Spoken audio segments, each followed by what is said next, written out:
Hey, Lois. Oh my god.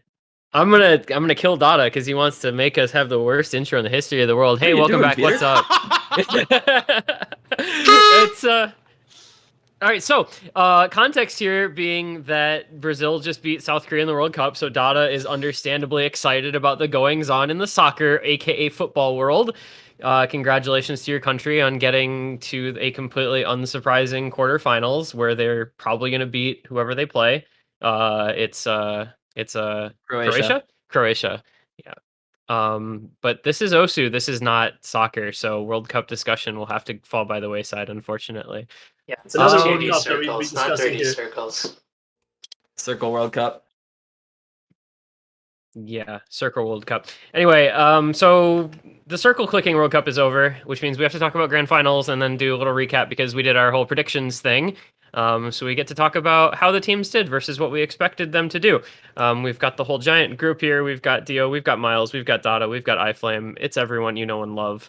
And so I think we can pretty much just hop into Grand Finals week discussion. Cool. Because it was a pretty cool Grand Finals week. So we had USA versus Germany, losers bracket final. And then we had South Korea versus USA Grand Final, USA versus South Korea Grand Final bracket reset. So we should have, hopefully, some clips here eventually. I think we're trying to sort out some design stuff on the back end. But yeah, so if somebody wants to lead us into USA versus Germany, that was a pretty one-sided affair, and I don't know that people really expected it after how close their matches have been over the past few years. I guess I'll talk about it. Yeah, it was pretty much one-sided completely. It was USA 7-1 over Germany, and at no point in the match did it really ever feel close. You had kind of unexpected dominance from the USA. One thing that I will say is I think we kind of talked about Germany potentially being slightly weaker this year than in previous years, right? In the prediction stream, we actually rated Germany as probably third place, and that is what they ended up getting. I don't think people expected the USA to be the one knocking them down in losers grands, but that is still the case and what happened. And really just kind of looking at the scores here, you had a couple of close wins for the US on Germany's points, but on their own picks, especially near the end of the matchup, it just felt very, very one-sided on their own maps, and there was not really all that much that Germany could do. And it felt like, besides Kriller and White Cat, Germany just kind of got outscaled by Grand Finals this year. Yeah, honestly, even Kriller didn't feel like he was really playing that well. It was White Cat's like skill cap versus essentially 4 players who could do the same thing, which was really depressing for Germany's side. I feel like Germany still lacks this like complete roster that they've had once upon a time, like back when they had, White Cat, Neox, Dustus, and Hollow Watcher, or other people like that, Okinamo. But Okinamo has regressed a little bit. I think maybe the pools have gotten too hard for him to be very like stable scores wise. I think he really didn't show up very much. Smarty, he performed well the whole tournament, but he really wasn't a factor here. Same with basically everyone except Aimbot Cone on that one speed map, stamina map, I mean. But like it really felt like it was the same issue we had with Germany versus Poland, really, but just the other way around, where Germany was the one feeling that like 1v9 kind of energy. And it's a cool year for the German roster, as in like they replaced a bunch of parts and really didn't feel that much worse. But I feel like in the late stage, like skill cap wise, they really like didn't have a good enough roster. So yeah, unfortunate for Germany, but this is a good sign of things to come, hopefully. Yeah, I think this goes on to the concerns I personally had with this German roster going into the year. Obviously, you have White Cat and Kriller who can play as 2 super carries kind of the same way that Karcher and Worst HR player do on South Korea. But really the concern was with their backing players, obviously missing Dust Ice, who's arguably one of the most impactful OWC players ever. Even when you think he's gone, he always came back and performed extremely well in these clutch scenarios. But if you look at the statistics this year, you saw this issue with the backing players of Germany and also South Korea, to be honest, but that's we're going to have to talk about that later. When you look at the Grand Finals performances, there were 24 players who played this weekend. Of the top 12, 6 of them were American. Only 2 of them were German. You saw Whitecat being the number 2 overall performer and Kriller at number 8. And that is not going to be able to beat 6 USA players all putting on a really good show. And then obviously the next German player being Smarty down at number 14 didn't really have that big of an impact. So for Team Germany, obviously they got 3rd place, got the badge again, which should be a good year for any team really. But obviously we're going to need to see some improvements in the latter half of the tournament for some of these players if they want to come back here next year. I think definitely Kriller could have done better in this Grand Finals weekend. And obviously I think the rest of the German team has got a kind of sour taste in their mouth after that one. They got thoroughly destroyed by the American team that they have looked pretty good against in the years past. So obviously this should be great motivation for them to grind, and maybe they can get it done next year. Yeah, I mean, I think you guys have pretty much covered most of it, so I'll keep it pretty quick. But like you guys touched on, Whitecat and Kriller are obviously kind of the 2 star players for Germany. But even then, you look at the Grand Finals from last year where Germany took the US the tiebreaker, that was just Whitecat carrying them through. And it feels like everybody else has caught up to Whitecat this year, so hasn't been able to have quite that same impact on this German roster. And then after those 2, it feels like the deaths just fell off, lacking Dutch dice has hurt them quite a bit. If you look at the scores from that USA match, every single map, they had 1, often 2 players under 300k score. And it's usually just Whitecat and Kriller putting up good scores for them. So it felt like there was not a single map where they had a solid 4-man roster where every player in the roster could put up a strong score. Yeah. You know what I hate to see? Oh, go ahead. Okay. You know what I hate to see is that in this Grand Finals match, the player that they supposedly picked for like big late stage skill cap level play in Neox had almost no impact. He played like 1 map. I think He played literally 1 map. He played 1 map. Yeah, and he got 364k. And it was just 3 mod 1, right? Really, Yeah. no impact at all. And on maps such as like Nomachu, like I hate to say it because he's underperformed a couple times, and everyone likes to kind of like harp on him for this. But Umbre would have been a force. Umbre would have maybe given them a chance because this is really just his skill set. But like essentially, I look at this German team and I'm like, okay, you have a very solid player in Whitecat, like an extremely good carry player, and you have like a really like toy-esque player in Kriller. You need another spawn. Just honestly, you need another like Window Life type spawn where he comes out of nowhere. Nobody really knows who he is, but oh man, he's good. He's really good. You see that he's really good, and he has the motivation. He has the skill set and the skill cap to kind of push. But you just need another one of those because as I look at it right now, Germany's older players like Rising Okinamo, like I don't look at them and see motivation. Neox as well. Like I look at their play count and look at their like comments over OWC, and they're just not motivated enough. They're not gonna put that effort that you need to put in to like elevate your team to the next level. So they just need new blood. There's no grind set. There's no dog in them, and they need somebody else. Yeah, just to put it in numbers, I looked at match costs for this match using all 3 different formulas that are included on the OWC Plus extension that makes it really easy. No matter which formula you use, 6 out of 8 of the top half of the players in that match are from the US, and 6 out of 8 of the bottom half are from Germany.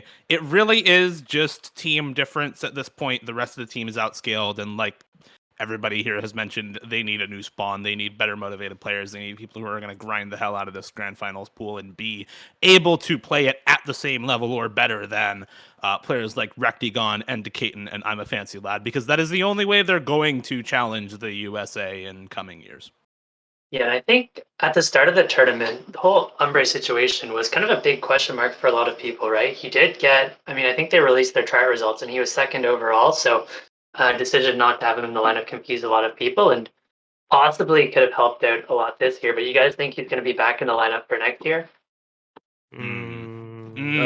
Coin flip, honestly. With this people's like judgment for being captain and like building the squad, I think I personally would just kind of give up, because like you put effort in, you are motivated clearly before OWC, you get a decent to good trials result, and you get ignored because of your past mistakes.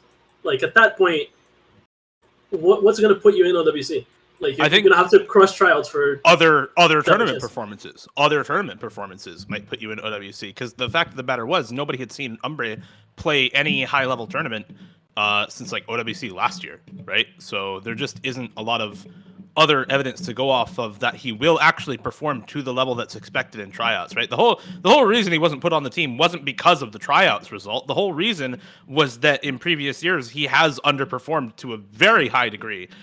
So unless you start seeing that sort of tournament nerves and underperformance go away, I don't think you really consider his tryout results indicative of the performance that he might be able to put up in match. I think you kind of always need to keep that in the back of your mind, that he is probably going to undershoot what happens in tryouts if you are a team captain selecting for Germany, until you see other results, right? It's the same reason why players like KHZ and to some extent Sawada and Curtis are wild cards a bit on the speed picks, because they always tend to miss randomly in the middle due to nerves and then get 600k on maps where reasonably they should be FCing 9 times out of 10. It's the same kind of thing, but for Umbre it happens on quite a lot of different maps as well, and that's kind of the whole deal. I don't think nobody thinks Umbre is a bad player, right? That's not the argument. He's very clearly extremely good.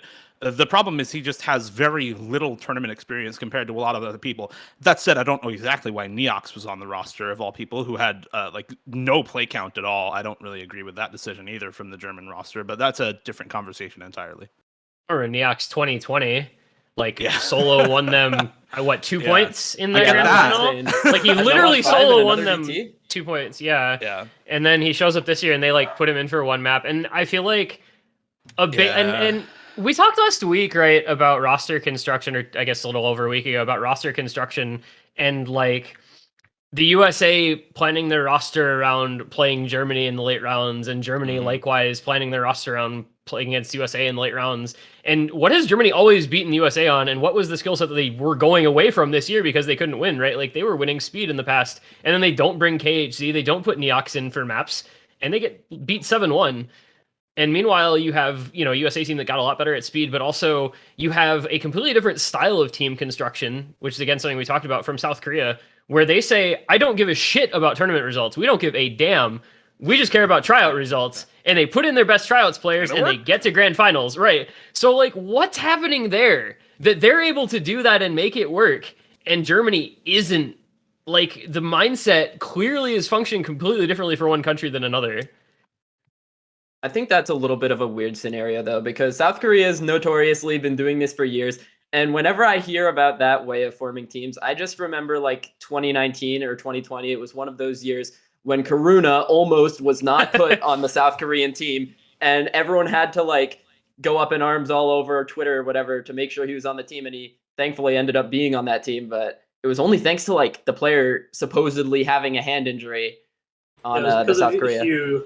Hugh's hand injury. But still, like, and then Karuna obviously goes on to be the number 2 for South Korea, as he was for like 3 or so years straight. But obviously, honestly, it worked out really well this year for SK. Like, having been a part of tryouts a couple times, having organized tryouts a couple times, tryouts they really depend on your country's overall motivation and individual players' overall motivation as well. You obviously have cases where someone is not motivated, but they're just like such a high skilled player that it doesn't matter. They just play the tryout pool, maybe even sight reading, and they get a good enough score, and then you end up with someone like Sanjilift where they barely show up to the OWC matches. But sometimes you have people who underperform in tryouts, but you know that they're like, there's something about them that just makes them good in tournament, and that's the case with Karuna. That's the case with some other old Korean players that have popped up here and there.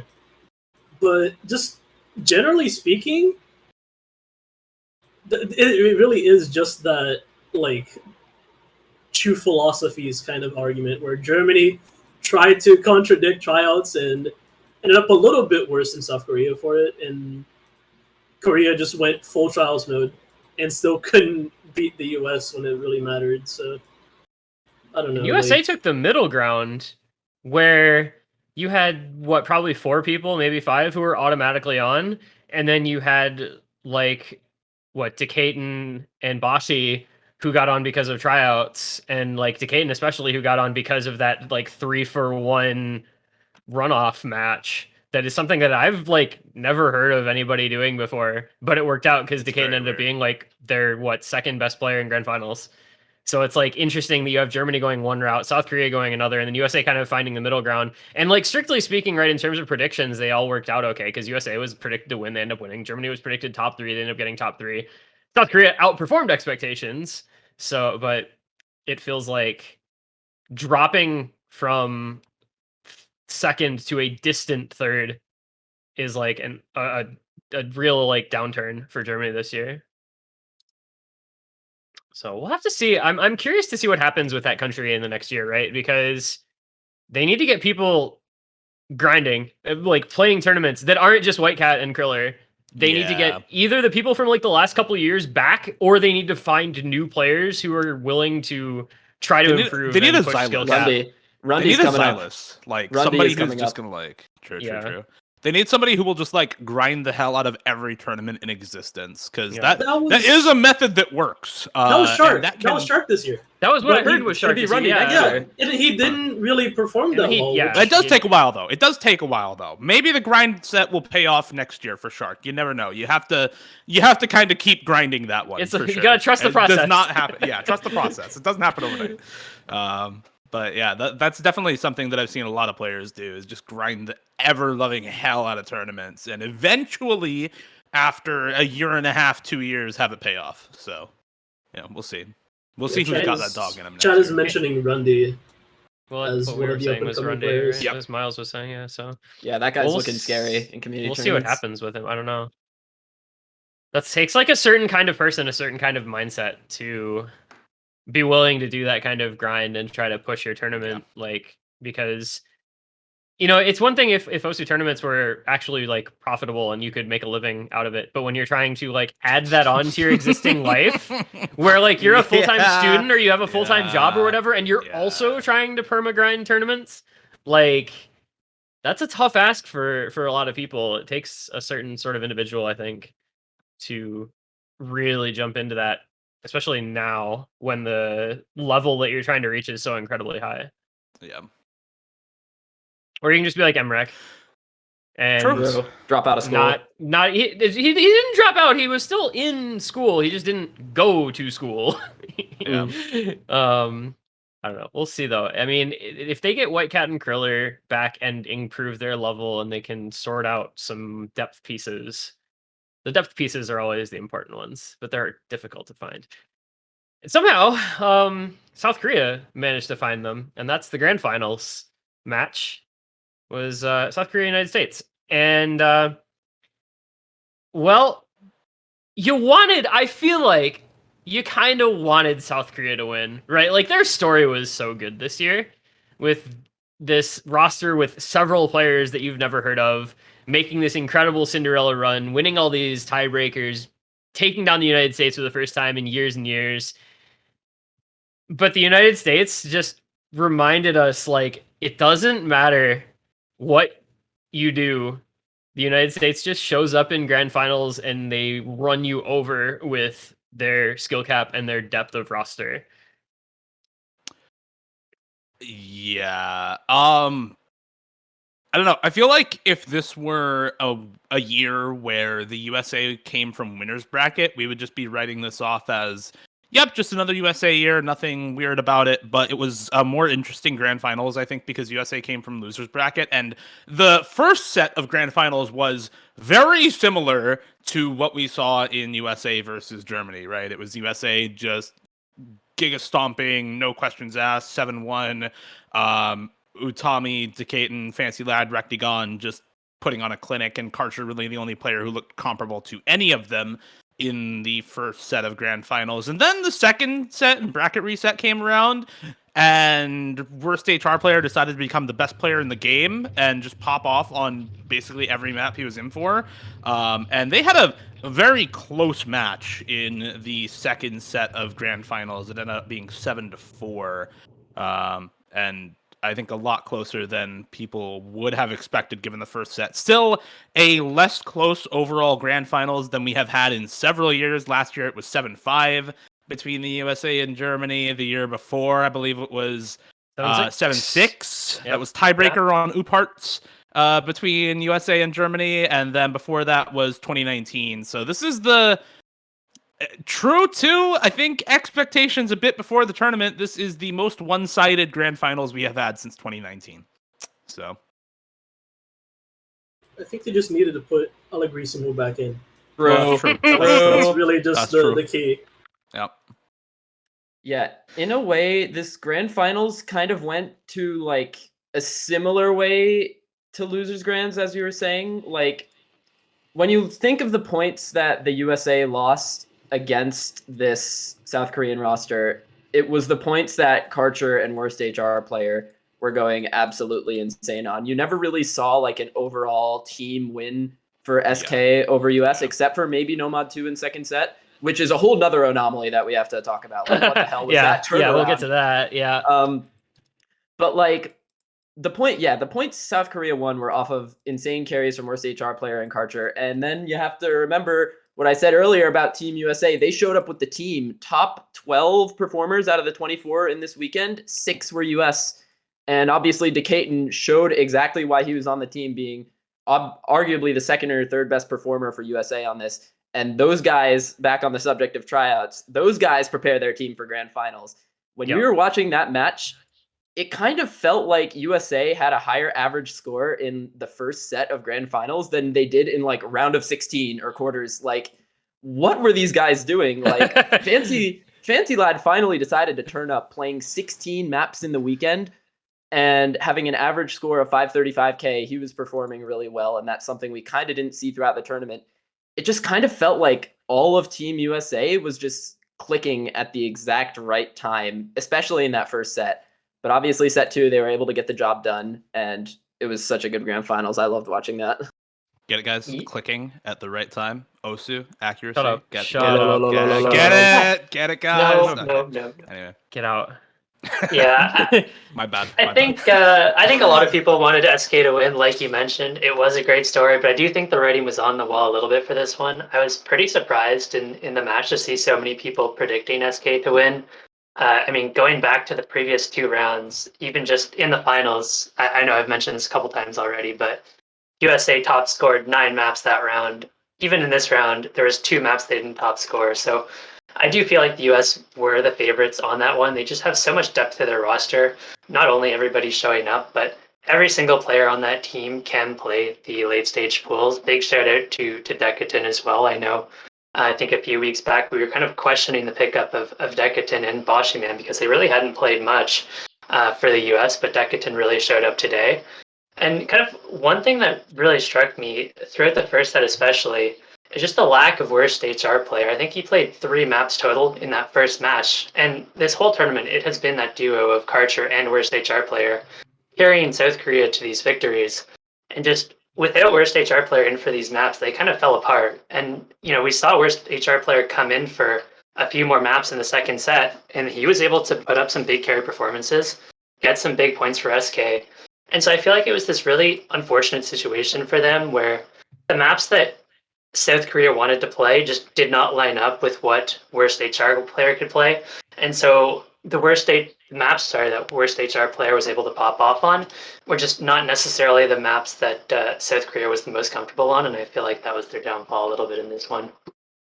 One thing that I have to note, is that this second set was extremely volatile. And if you add 100k points to SK on Spiky Boy and HR1, this could have gone to tiebreaker. But now, on the other side, the USA was also close on some of the points SK was carrying on, and it very easily could have been as decisive as the first set as well. So this bracket reset was extremely close. Yeah, I was just going to say about the worst HR player thing, right? Like, I feel like the picks just really avoided him in the first set because I have to assume that USA did that on purpose, right? Like they first pick Hidden 2, which he's in for, but they're just better as a team on. Then they go DT3, which he's not in for. They go Nomad 2, which he's not in for. Then they go DT1, which he's not in for. So like they just picked perfectly around him and made sure that South Korea wouldn't be able to have both of their key players in for the majority of the picks in the first set. Like there was just never a chance. And then the reason the second set actually ended up being a little closer, besides the Nomad 2 incident for the USA, was like worst HR player FCing Free Mod 3, worst HR player top scoring Nomad 4. He almost made Nomad 5 winnable for them in a world where like USA slightly performs worse, I guess. He almost carried them on Nomad 3 as well. So like that was the biggest difference where Miles talks about the second set being more volatile. Like worst HR player existed in that set and he made multiple points either go their direction or at least very close. Which like that's just South Korea. What we talked about, right? Like that's what they had to do going into this match was they had to have Karcher worst HR player as like this duo carry, and they didn't get it frequently enough to make the match more competitive. Yeah, that's the trouble though with having like a specialist be one half of your duo carry, right? Is that you're very limited in when you can take points because, like you've been talking about, if the other team is smart, they're just gonna pick around the specialist and make it so you only have a half of your carry duo in at all times on their own picks, right? So South Korea essentially is kind of limited to their own picks in theory for maps where they should be able to take points, whereas the USA is less limited in terms of being able to take break points in theory away from South Korea. It ended up happening that there were a couple of break points for both sides, and that's just due to, shit happens. Players aren't robots. That's just how it goes, right? But strategically speaking, you just have a better team composition for the USA, and half of your duo carry being a specialist, it always makes it harder than it really should be to win a match like this. Yeah, and in those early rounds especially, worst HR player is good enough that he can play pretty much everything in the pool, right? So it doesn't really matter what his skill set is because he's going to do well on just about anything. But once you get to these grand finals pool, all of a sudden the maps aren't just so easy for worst HR player that he can play every single map and get to put up an insane score on it.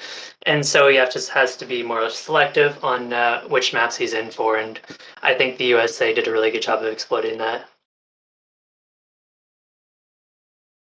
Yeah, something I'm a little worried for the South Korea roster is that obviously they had a really good run this year. They had phenomenal wins, very close with Canada, the US, the first time around.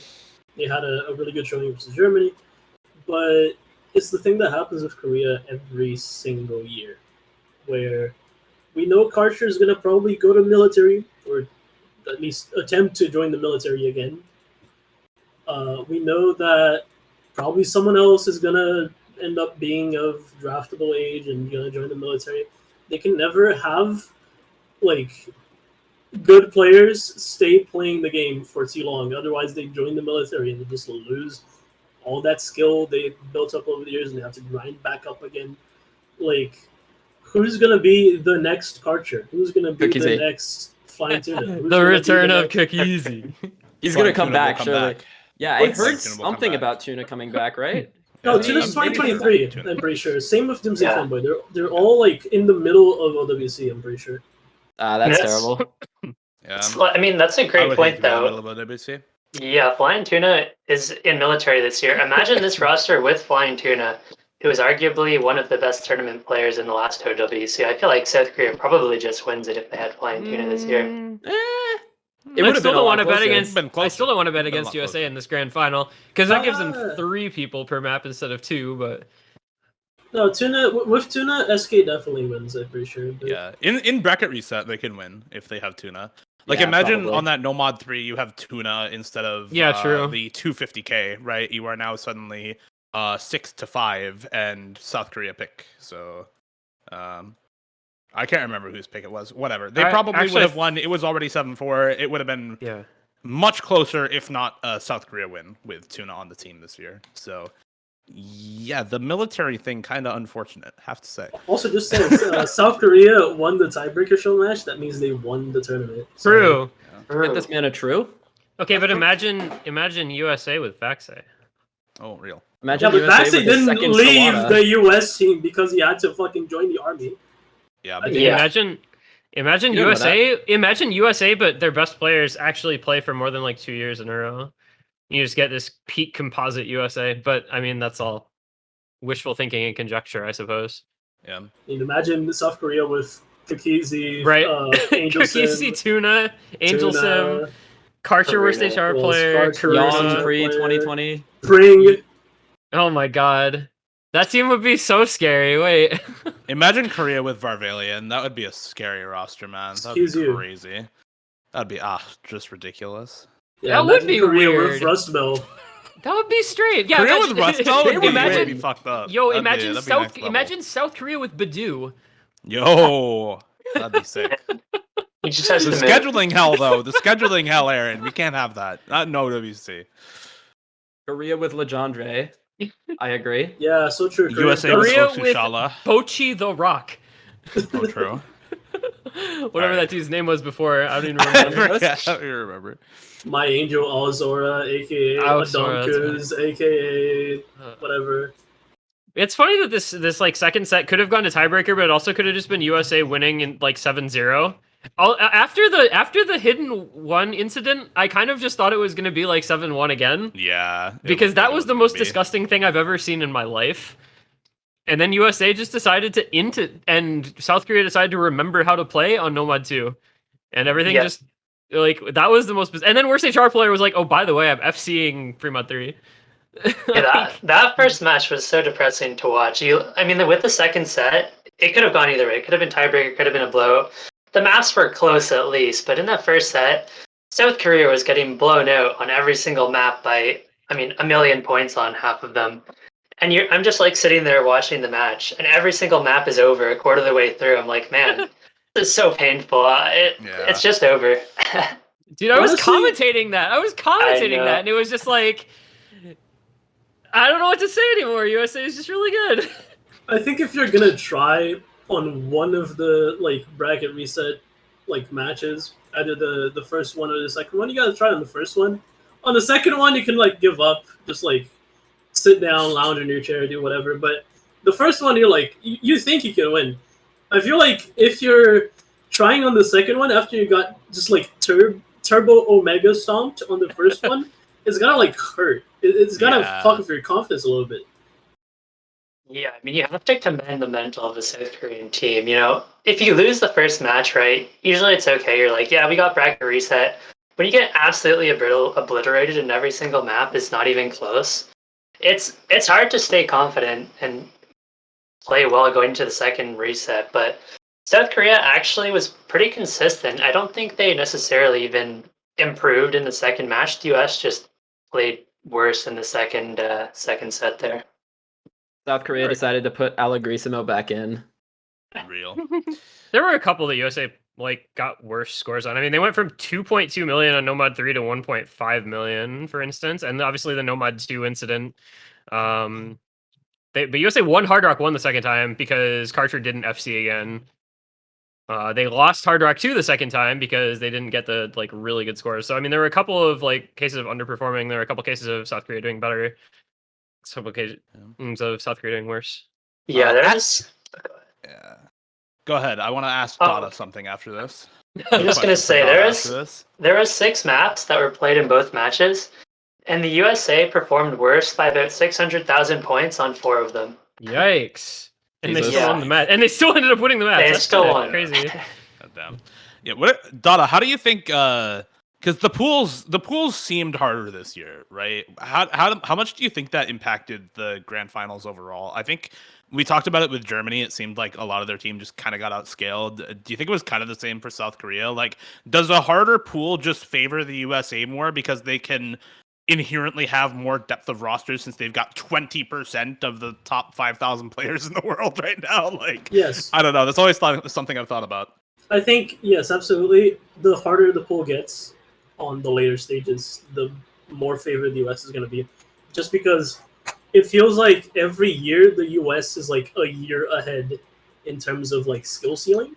Yeah. So for the teams who are in current year, like the projected skill ceiling that the like you think the tournament's gonna get to, and then it goes a little bit higher, they're like extremely screwed over by that.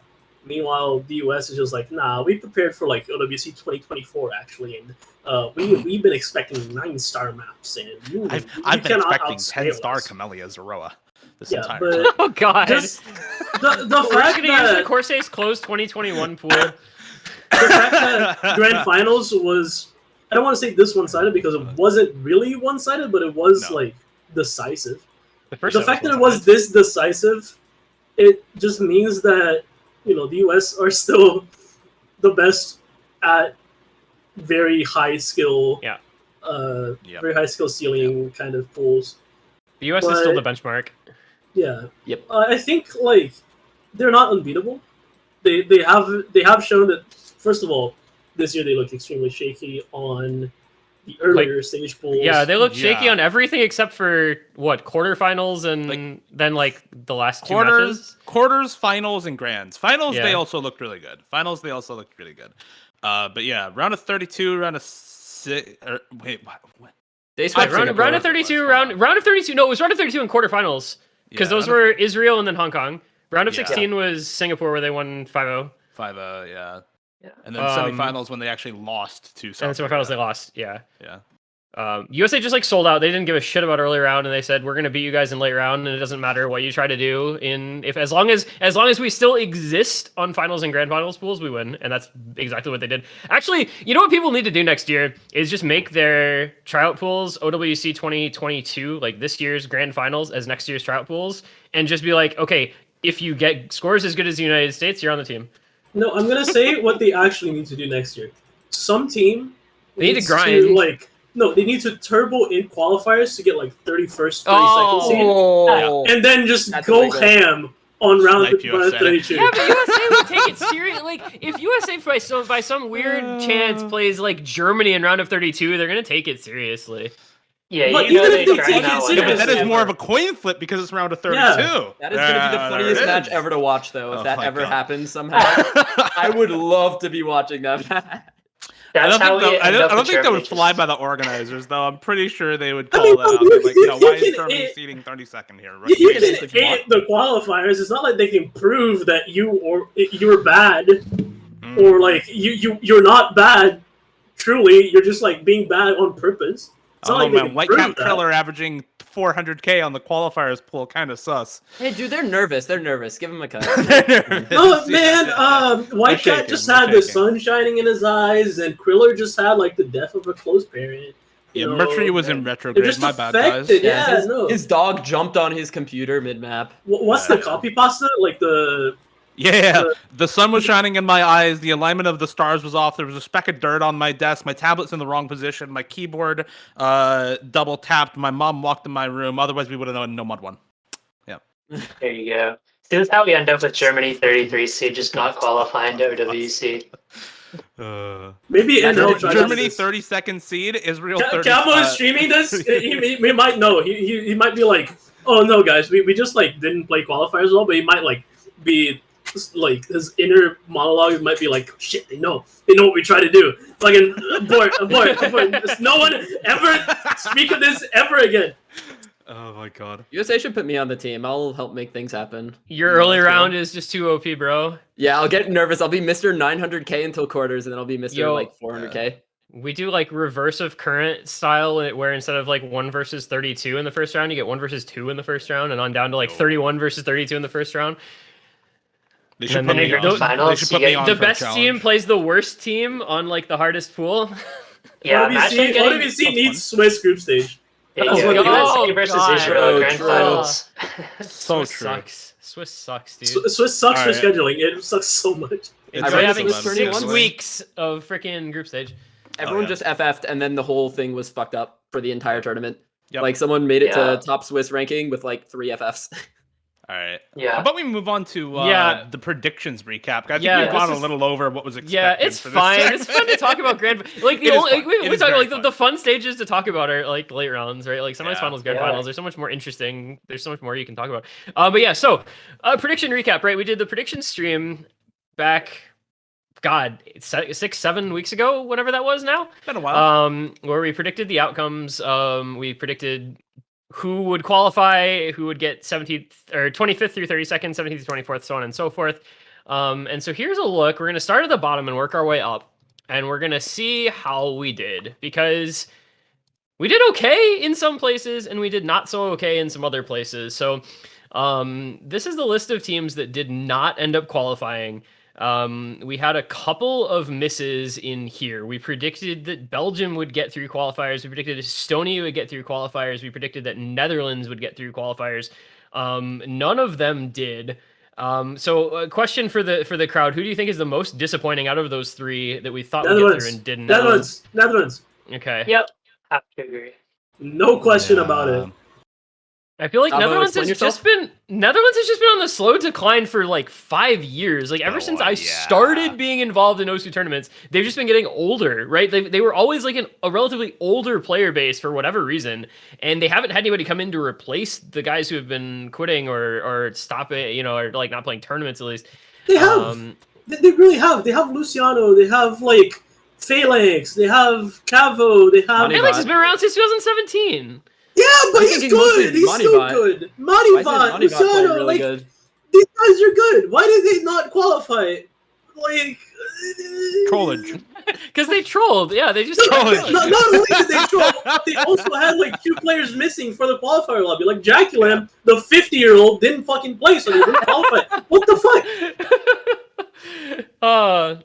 Jackie Lamb abandoning his wife and kids to go play OWC for the 12th time in a row. Jackie Lamb I don't by know, man. Tornado. Like, Lamb what do we Tornado. want? What do we want for Netherlands? So, like, Yeah, I don't know. I feel like Netherlands is probably the most disappointing, most surprising to miss. It also, like, to me, right, it felt really difficult. The teams in, let's say, like, maybe 28th or so through, like, 35th, there was a group of teams there that were all super, super close to each other. And I feel like that kind of ended up playing out. Like, they ended up pretty close to each other in qualifiers anyway. But unfortunately, some of the boys did not manage to make it through. honorable mentions. We did also predict Belgium and Estonia to qualify. I did say those. Yeah. I think Belgium almost made it. Yeah, it was close. Belgium was close. I think the one that was like more surprising to me was probably Belgium, because I think Estonia, like, they were right on the edge. I guess I don't know. Maybe we gave too much faith to we put too much faith in Abyssal. They were 36th, to their credit. Yeah. They were 36th seed, so it was very close. Belgium went 34th. So yeah, close. and then the 3 teams that replaced those 3 were, let's see, I'm looking at the wrong listing here. Thailand, Israel, and New Zealand. Yep. New Zealand, I predicted that would qualify. Yeah, I had New Zealand same. getting through in my predictions on the prediction site. I don't think I had Thailand. I don't remember. I didn't have Israel. I think Israel was probably the biggest surprise, right? Like getting through qualifiers and then taking 2 points off of the United States in the first round without having silver. Like, for sure, the kind of most surprising, I think, of those. Although Thailand actually had the best result out of those teams because they did win a match in losers bracket. I'm really surprised by Thailand. Absolutely. Yeah, Like, considering they didn't have. Right. They had.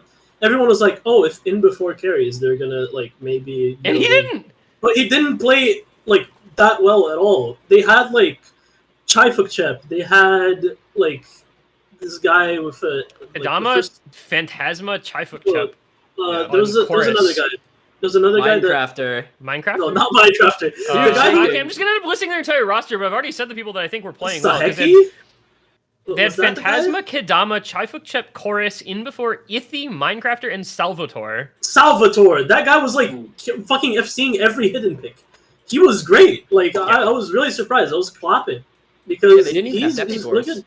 Yeah, no, Dappy Force, the hidden leaderboard prodigy, the weird map prodigy. But that dude just plays stuff. Like he wasn't there, and in before like the high rank like skill cap person wasn't really playing all that well. Besides on certain speed maps, meanwhile the rest of the roster were just like consistently good. I'm really surprised by Thailand. I hope they can make it back here this next year. Also, just as an aside, shoutouts to I have to look it up. Shoutouts to I want to say Switzerland for being last place. Seed? Yeah. And having multiple maps where they got under 1 million points in qualifiers, but they showed up and they played. There you go. Good 53 teams Participation this year. 53 trophy. teams. 53 There it teams. is. Wooden spoon. All right, so that's the DNQ. Now we go to 25 through 32. Where's my sheet? Here's my sheet. So we had in that grouping. This is. What order is this in? I don't even. Oh, it's backward. I see. So Chile, Czech Republic, Israel, Mexico, New Zealand, Spain, Sweden, and Turkey. We had 5 of these teams in this grouping where they qualify but go 0-2 in the bracket. So the 5 that we had were Chile, Mexico, Spain, Sweden, and Turkey. New Zealand, Israel, of course, we predicted neither of those to advance. And Czech Republic, we had going one stage farther than this. I think, as we said, Israel was like a pleasant surprise to see them qualify and get a couple of maps.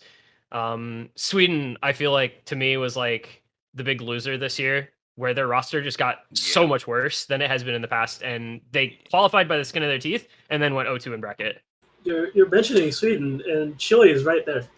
Yeah, but Chile's the same way. Chile and Sweden, I guess, are both the same way. Where they just, but yeah, also, I mean, Chile had the Matthew incident. Yeah, they had way more roster troubles. It seems like for Chile that it went beyond sad into just like, okay, the team is screwed this year. GG, go next. Just rebuild. As for Sweden, trust the process. Yeah, I don't know exactly what went on with Sweden's roster. I know Reedcat did not want to play. I don't know the reason behind it or anything. But yeah, their roster also got much worse, and they did end up losing in pretty spectacular fashion to Finland 5-1 in losers bracket round 1. Kind of sad. I think Turkey did pretty well despite not having Raikaho. They were able to qualify, and I think they had one TB match if I'm remembering correctly. They got pretty close against one of their opponents. China, I think, right? Yeah, China. That's a pretty big name team to be. They went to tiebreaker with Italy in losers round 1. The first match. China was Ukraine. Yeah, sure. Yeah, the first match they lost. Poland 5-0. Oh, Poland, yeah. Understandable. Yeah, which I mean that's gonna happen. Start. That's just how it goes. That's be like that. I think. Go ahead.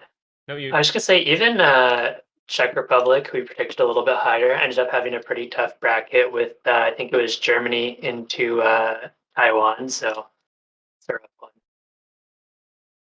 Yeah, I want to say, who was it that there's like one team that just kind of won the lottery, and I guess it's Thailand, that kind of won the lottery of like first round losers matchups. Like they were the only team to win an upset match in losers, right? In first round losers, because they faced Mexico, who were just abjectly terrible this year. They seemed like very defeated after the Romania match, and it seemed like they just did not want to show up to the matchup versus Thailand. And Thailand was playing on a round of 16 pool, how you expect a round of 16 pool to be played, and Mexico was dropping 4-way 300Ks. So it just didn't really, like, it was not a close match at all. And I don't know. I don't know what happened to Mexico exactly, motivation or something, but like the very first map I open up in this MP link is everybody on Mexico under 400K and like Salvatore FCing. Salvatore's the GOAT. Salvatore's the GOAT. I don't know, man. First impressions, right? I almost think that was their pick.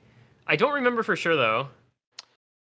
I don't know. I know Mexico because I think I commentated that match. I can't remember exactly, but yeah, it was like not what we expected at all. I think from Mexico, like I don't know exactly what happened with them, but good luck. I mean, Mexico, we did predict them in this group. That's like true, they were that's predicted true. to go out 25-32, but I think we expected them to like at least be competitive in one or the other of those matches. Like we didn't expect them to go 5-0, 5-1. Yeah. And also we predicted Thailand to not qualify, so to see them lose in that fashion to Thailand it is was something weird. else. Yeah. But I don't think anybody in here is super surprising other than because like based on the circumstances that they found themselves in. No. I would like to see what some of these teams are capable of in the future though. If they like Israel and New Zealand notably, if they keep trying to progress as tournament teams. New Zealand grind set, join Yeah. tons of Asian regional tournaments and grind them out. We have ANZT and whatnot, and I don't know if somebody brings back like OS Duo Cup or States Cup and includes New Zealand. Whatever the tournament was that Zoomer did the thing, just bring back. I think that was tournament. ANZT, right? That was ANZT. That was Yeah, it's usually ANZT because it's like Incident. the big Korean. Yeah, okay. The big OC tournament is ANZT. The big Korea. Bing Korea. But yeah, so 25-32, 5 of 8 with like one of the others being a surprise, and really, I mean the others, it's just like not the worst case, I guess. Yeah. So one other big group that's going to be 8 teams is a 17th through 24th, which I'm going to say we did not do super well on. No. So we picked 3 of these teams correctly, which were Denmark, Finland, and Italy. The other 5, so we had Japan getting another stage farther. We had Norway getting another stage farther. We had Taiwan getting a lot farther. That's probably the biggest disappointment of this group. We'll get to that. I don't want to talk about it. And then we had Thailand, of course, not even predicting them to qualify. So this is an overperformance from Thailand. Ukraine expected that we predicted to go out in the first round of losers. So pretty solid performance from them as well. But obviously the big teams that jump out at you here are Japan and Taiwan, because they were both expected to do pretty well, especially Taiwan, who we predicted top 8, and then they fall out in 17th to 24th, like second round losers. Yeah, Taiwan has always had that kind of core of Riser, Shield, Zane, and Flash that have always been so consistent, especially on the early stage pools. But they were just not this OWC. They could not, even on the earlier pools, it didn't feel like those 3 could consistently put up SCs. And so this is Taiwan's worst performance ever in OWC. Taiwan, I'm just looking at their history. I feel like this is just straight up what we said about the Netherlands, but with the Taiwanese roster. Like, they just have the same core that keeps getting older and older and not enough good players to replace them. And the results are kind of shocking. Like, they won OWC number 1 and then got 5th, 8th, 3rd, 2nd, and then 7th, 8th, 13th, 5th, 6th, 5th, 6th, 7th, 9th, 9th, 9th, and now 17th. Like, they just are on the slow decline down year after year. It kind of hurts to see, but I feel like they just need new players to come in. They tripped because they went from 8th, 9th to 17th, 24th. That's a big decline for being so slow. It was slow. It was slow, to their credit. Not anymore. Taiwan just needed Sheena Noriko. Their hidden was dire this year. Like, there's a reason they seeded 19th. I don't think it was even just their hidden. Like, no, they were just not. The problem with this Taiwan is that the players that we invest, like we give these big props of being like super consistent and like great at Hard Rock and DT like Shield, or great at some of the like more wacky nomads like Flask and Rizzer and maybe Zane. Zane is also like a great number 2 player at his peak, but like they just didn't. They didn't put up scores that they're expected to put up for the round of 16 pools, for the round of 32 pools. Like, it felt really disappointing to be like super hyped for all these big names finally joining together, but it being like 2 or 3 years too late. Like, remember how good this roster was 2 years ago? Yeah, I remember. 2020 Taiwan was so good, and it was most of the same people.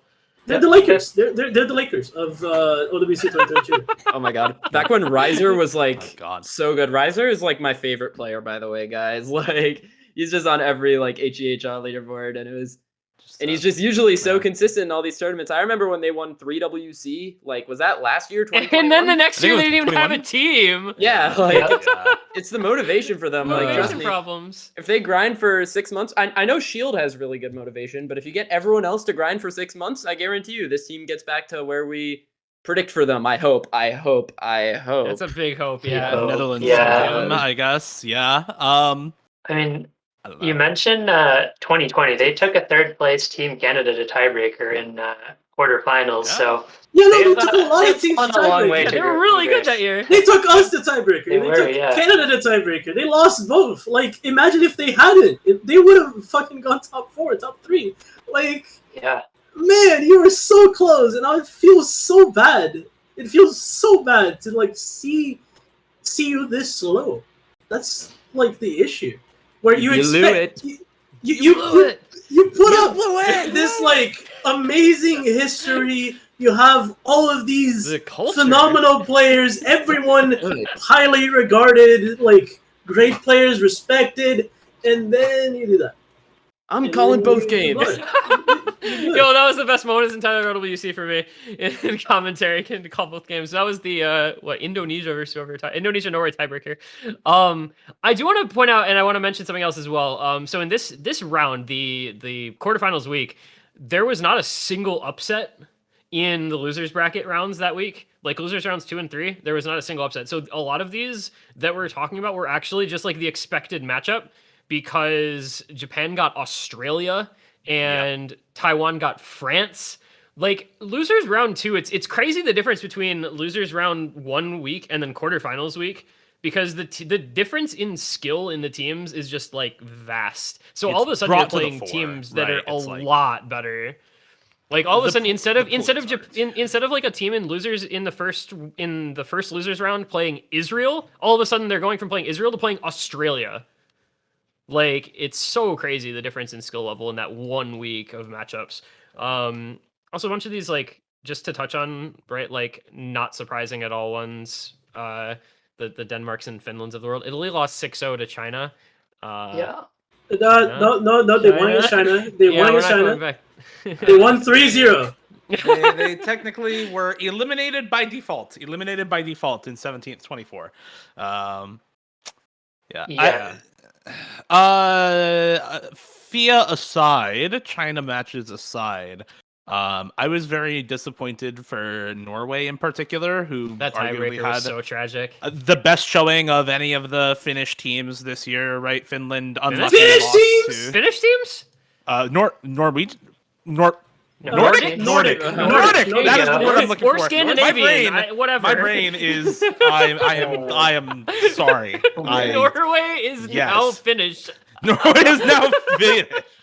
What if we're all just Finland? Scandinavian. They have the one of the best showings among on the this blessed day. Somebody call it Scandinavian Shadoos. teams. Yes, I love Shadoos. We all love Shadoos. Finland also had a very good finish against the UK, who beat them. A very good 6-4, what? and Finland had a good finish. yes, Finland did have a good finish. Thank you very much. I think expected result, but still a pretty good showing. Norway, though, I feel like is just kind of tragic because they get upset by UK in round 1 after UK gets seed 20 out of qualifiers, and Norway gets the relatively expected seed 13. We predicted Norway 13th through 16th. They get 13th seed out of qualifiers, and one of the other teams that we predict to finish in losers round 3 right alongside them in the UK also gets a worse seed than we expect, gets 20th seed, and they get matched up against each other round 1, and then Norway gets Indonesia 10th seed in losers round 2. So unlucky. Like, I'm gonna be honest. and they take them to tiebreaker, and they take tiebreaker anyway, but they finally lose on tiebreaker. And Indonesia goes on to beat Brazil afterwards in losers bracket round 3. So like that is a very good showing from a team who kind of got a massively unlucky bracket. Congrats to Brazil for finishing one place higher than Norway. Okay, getting the UK on round 1 sucks. I don't think sucks. Especially not how they played this year. Like, have you seen them playing against Finland that finished here, or China, or anything like that. Like, China. They did not, like, if you qualified 11th or 12th, like how Norway qualified, you should beat the UK. Like, you didn't beat the UK because you just didn't, like, show up at that day. I don't think it can be attributed to bracket luck. Where's the MP link?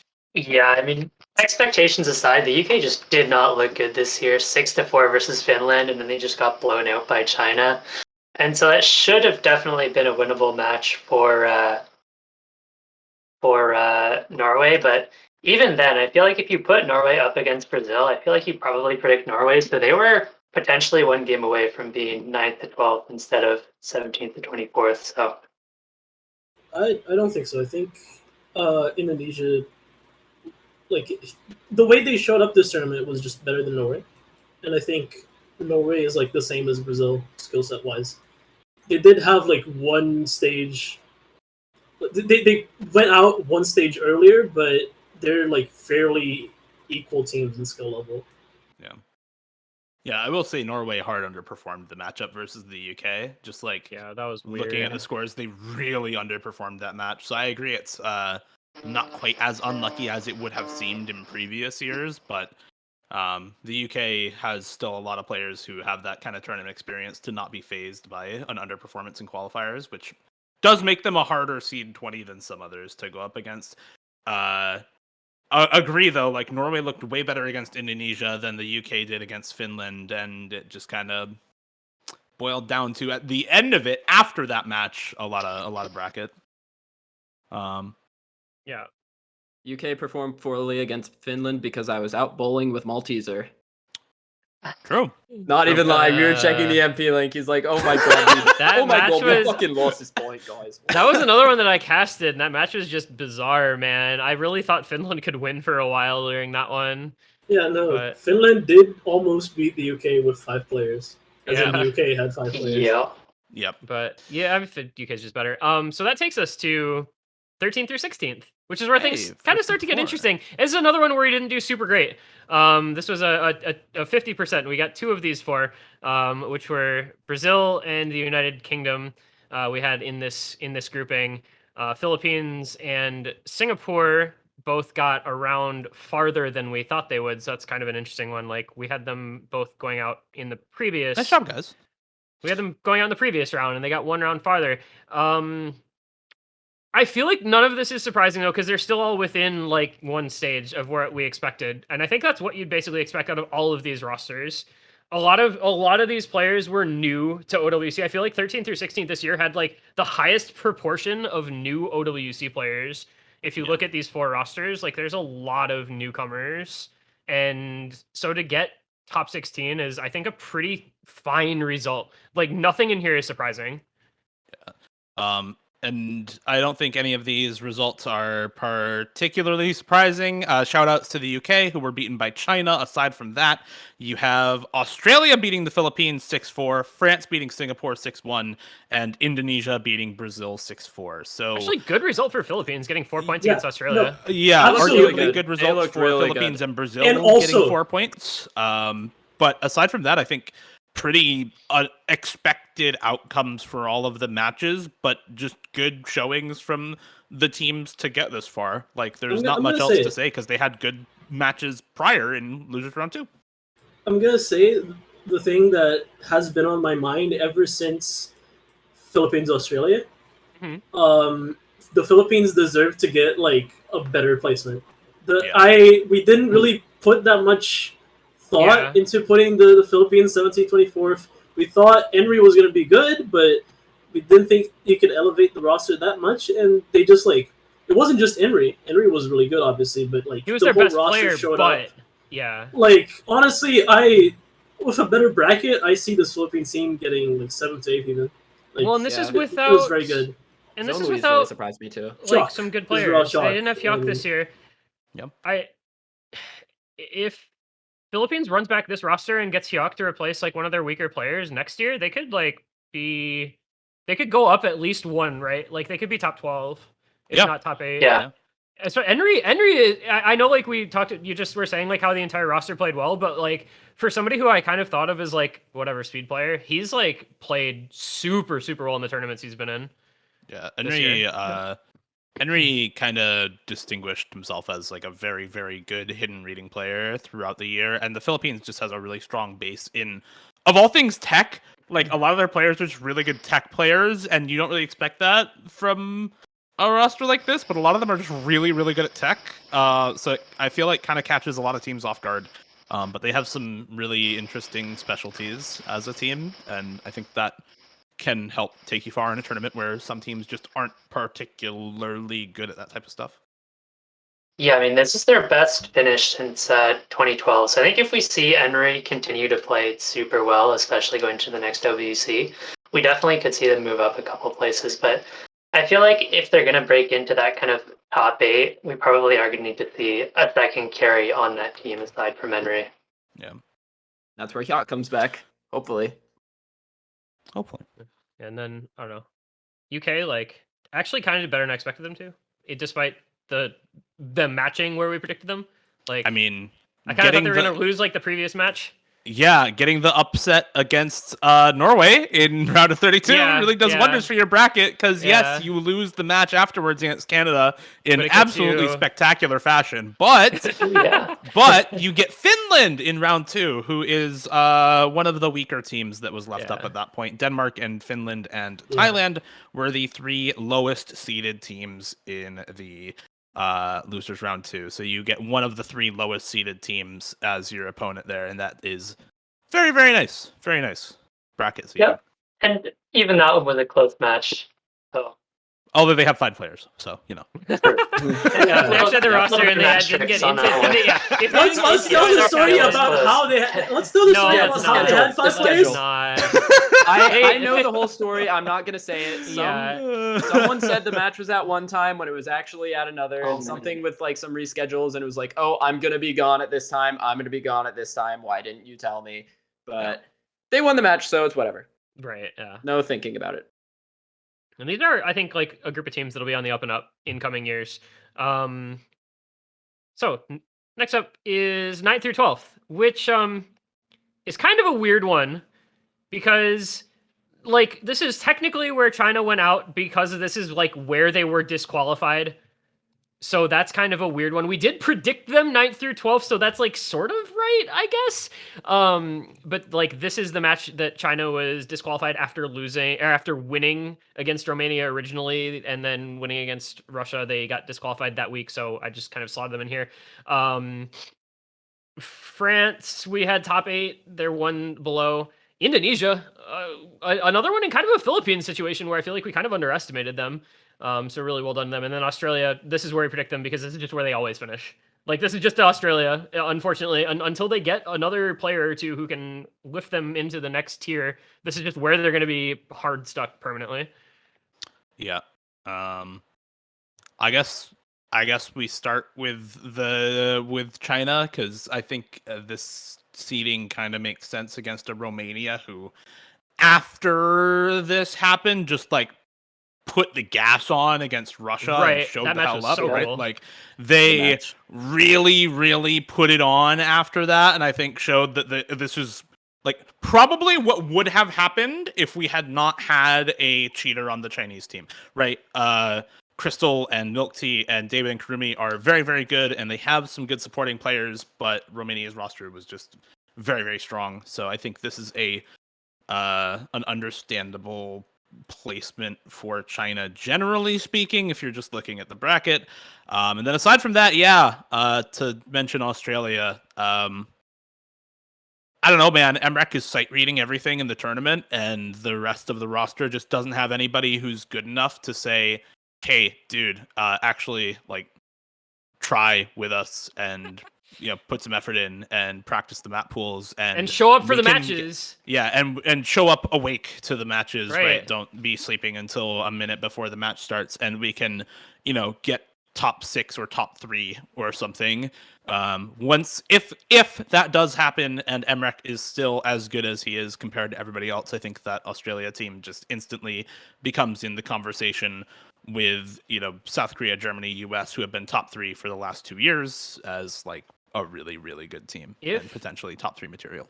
If Emmerich had the dedication to tournaments that he has to solo play, he would be the modern Vaxei, where he just wins every single tournament he enters because he's that much better than everyone else at literally everything.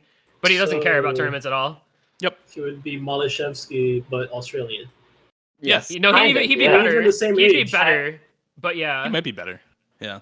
Maybe. Okay. But, His raw skill is higher than Malashevsky's. Malashevsky is just way more dedicated to like tournament play and playing this type of stuff that you see in tournaments routinely. Miles, you're up. Okay, I am extremely bullish on these Indonesia and French rosters. So obviously Indonesia up a lot from where we predicted them, and you have to remember everything that happened to them before the tournament. You had Krez getting banned, one of your big carries, and then suddenly 2 of your other big carries in Skydiver and Lifeline suddenly don't want to play. And this team still gets 9th through 12th. They are extremely deep. Like, pretty much everyone on this roster stepped up when they needed to, and even though they weren't really the flashiest team, they were able to get stuff done. They won their matches until they literally couldn't anymore. I forget who they got eliminated to. Was it Romania? They lost to Hong Kong. Hong Kong, okay. Indonesia was definitively the worst team remaining at this stage, just like based on their scores and the result. But yeah. I don't want to like use that to undercut what they achieved, because it was still a very good performance, and they had a hard bracket to get there out of quarterfinals, right? Like they had the tiebreaker match against Norway and then 6-4 against Brazil. So they had 2 really hard matches to get to this point. And on the topic of the French roster, I think France actually probably has one of the healthiest tournament scenes in the world, if you think about it. If you were looking at OSU Twitch the other day, you would have seen a French tournament going on in a fucking like LAN setting at an arena. And you got to see 2 players coming up in the French scene, Kalangi and Charlie, in that grand finals. And I was watching it, it just looked really hype. You had the whole French scene coming together. And even if that isn't really indicative of what the performances will come in the future for this French roster, I just think that it's great that France as an OSU community is able to come together and like get people into tournaments. We are definitely going to see some fucking spawns out of France in the coming years, I think. Like some 11-year-old 2 days ago at the tournament just registered an OSU account who will become the #1 player with 27,000 performance points, surpassing Emmerich for the next 3 years, right? Like there's going to be some dude who saw that tournament and was like, this is the coolest game ever. I want to play this and be good at it, right? Like, that's the kind of effect those things can have. So also, obviously... Oh, sorry. I was just going to say that France had like the kind of weird situation where they were up 4-2 against Hong Kong back in round of 16 and ended up losing on tiebreaker. And then that led to them a couple weeks later facing off against Russia in like losers, where they could have been like slightly farther in winners bracket and maybe had a better losers run.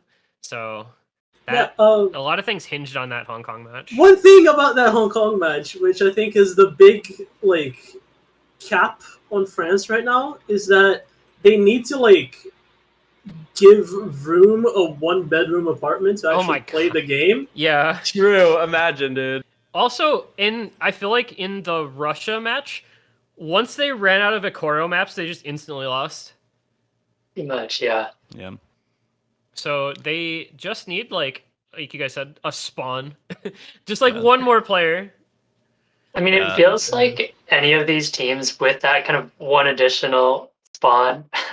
Yeah, like on the verge of breaking into the top 6, right? Like even this Australia team, I feel like on paper they could easily be top 6 if they just had more than 0 motivation. Australia just needs Chef. They just need Chef. They'll be cooking. If only Chef wasn't Korean.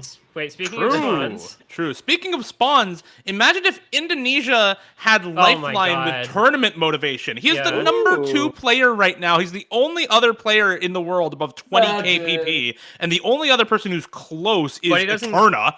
But he doesn't give a shit about tournaments. But he doesn't give a shit. He doesn't care. Yeah. But imagine if he did, though. Imagine if he did.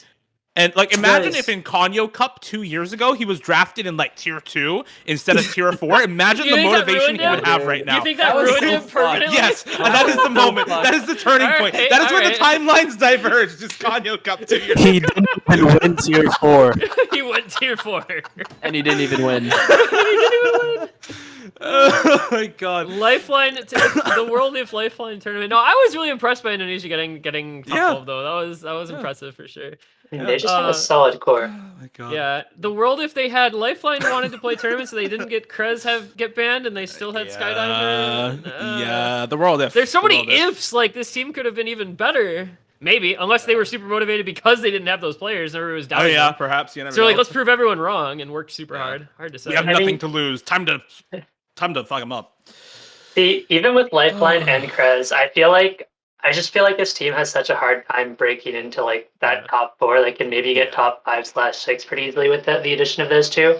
But Lifeline, obviously a strong tournament player, but isn't really kind of that star like, Emrek or Zudi Ninja or Curler have been. So I think they need at least one kind of star player that can consistently put up top 5 performances to really be able to have a chance of breaking into that top 4. Like Skydiver in 2020. Yeah. You need 2020, 2 years ago, Netherlands. Yeah, Taiwan.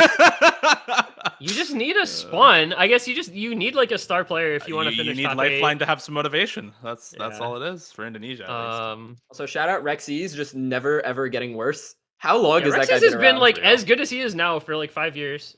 Yeah. So top 12. No big surprises other than Indonesia was kind of surprising. The others are like expected, I guess. Yeah. And now that takes the us, second set. and now things get really interesting because now we go to top 8 where we got both of them wrong, but this is where there start to be fewer people. Like there's only Slots, two it's only 2 slots to fit people in. So this is going to be top 8 and top 6 on the same. So our top 8 teams were France and Taiwan. Taiwan, of course, way off the money. Yeah, Taiwan not even close. France 1 stage off. Actual here, of course, Russia and Hong Kong. But again, this was like a group of teams, again, like at the bottom, like, 5 through 12 or something. Like, there were a bunch of teams that could fit in this grouping. And, like, again, none of these 4 were... Well, one of these 4 was surprising, but for the wrong reasons. But the others were, I think, all kind of expected to finish around where they did. Yeah. Russia. Hi, Russia. I know you're watching. Yeah. Hi, Russia. You get to the same stage every single year, and the same thing happens. I expire if you're here. Next year, just take away one speed player and put a player that can like play gimmick and tech, and you go 2 stages higher than you did. Don't lose to Romania. Hong Kong, good run. Like I can't really fault them. Yeah, they had a really good match against USA. They had a good run. They played They had well. a really good match against USA, and then destroyed Indonesia, and then they ran into the buzzsaw that was Canada. Yep. Also, Yeah. can we talk about real quick? Canada 6-0ing Hong Kong in literally 30 minutes, and then That was a not speed even run. That was showing so up good. against Poland the week later. Like they went from the highest high to the like lowest low in literally a week. Let's talk about that. Let's talk about Dude, these Canada. 2 teams on my right. On the suppose, right? the line. Because Russia and Hong Kong are no surprise. So Romania, Romania. Canada. Romania, great run. I cannot fault Romania for having a 5th to 6th placement. Great run. You did lose to China, but you didn't. You didn't. lose to China. But you He did, didn't, and then you lost to USA. You had so a great run against Russia. You played really well. Even your mental troubles against China, you showed up in the Russia match with like something to prove. You had That was such a cool match. I was That was so so cool. cool. That That was cast such a was great awesome. match. That was so That much was fun to such cast. a good Really comeback cool. from That was Minoya awesome. in that matchup, Then, especially on you tiebreaker. ran up against the funny USA losers bracket opponent. So Yeah. sorry, I guess. Even then, I don't Canada. think they win against any of the other teams in the top 6. They so don't beat any of the teams that finished above them. So like this was their ceiling, and they achieved their ceiling, which is really So that's cool. as good And of a first run ever as you top can 6 win. possibly get, Yeah. right? If you Yeah. achieve your ceiling, that is a damn good year. It's very rare that you get a bracket as a team in any tournament where you can actually achieve your ceiling, unless you're like permanently stuck first place like the USA, right? In Yeah, which hard case you stuck are first place. always son of a at bitch. your Yeah. ceiling, right? Sad. But like for most teams, at some point, like player inconsistencies or bracket RNG just screws over your run around earlier or gives you an extra round at some point. But to perfectly get your ceiling, like beating the team below you by one map in tiebreaker against And like Russia, 150K and then or whatever it was, like it Yeah. was super close. It was a and then comeback on that tiebreaker. decisively worse than every team above you is like that's a very, very good run. Nicely done. Yeah, I mean, that's I all just you thought- can really say. I flame. Yeah.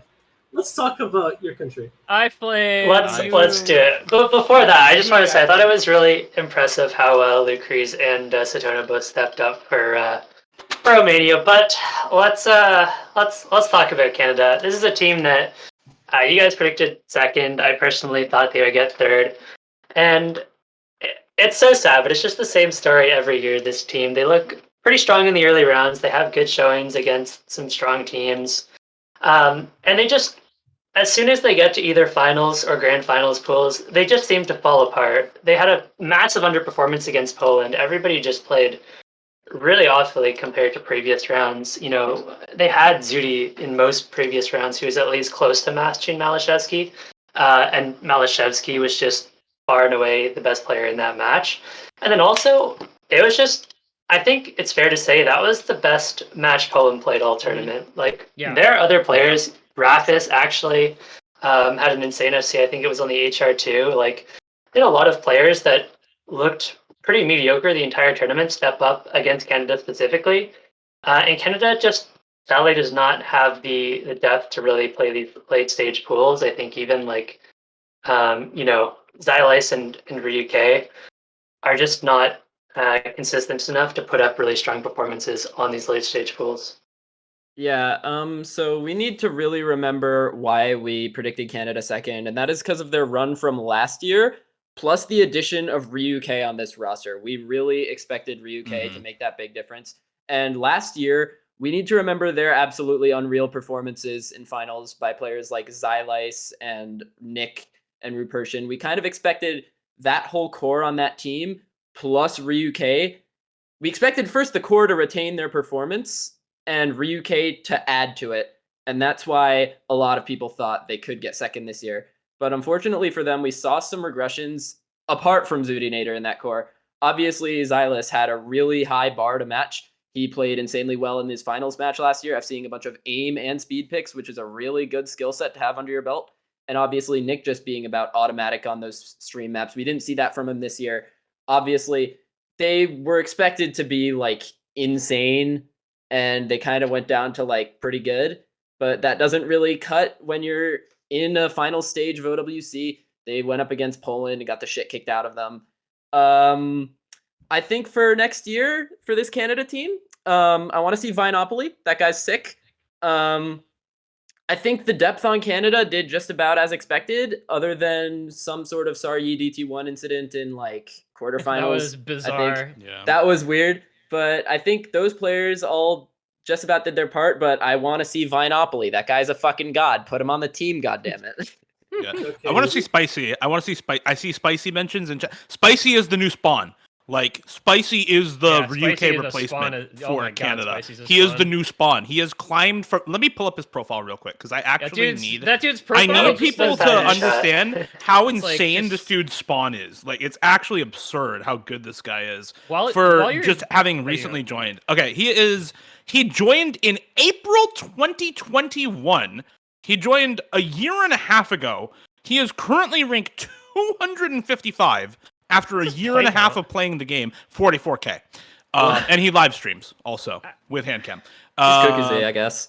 And 90 days ago, he was ranked 600. So he has cut his rank more than in half in the last 90 days, and he is still only climbing. Like, this guy is the Spawn. This is the Spawn for Canada for next year. So I want to see Spicy OWC next year, because this guy is an absolute crackhead, just absurdly good at the game for completely no reason. I don't know why, he's just really good. But yeah, for like, I don't know, if you look at the performance of a lot of these players, you see like Ryuk matching Mustache on a lot of maps, and that's not who you're expecting Ryuk to outperform that. Yeah. Mustache is very good, but when you're looking at those two players, just the names alone, you expect Ryuk to be better, and he just wasn't. Okay. Guys, and then yeah, you've been too nice to this Canada roster. They just need to blow it up. I'm sorry. Rebuild. Top paper 2023. I predicted them to be first. I had the same thing with Taiwan, where I look at these names and I'm like, oh man, I'm licking my lips. I'm just like, ooh, Xylus, Zuninator, Ryukei, like they had such a good run last year. They have such good runs historically, and they're just adding it to their roster. Then they go on 56. They go on 56.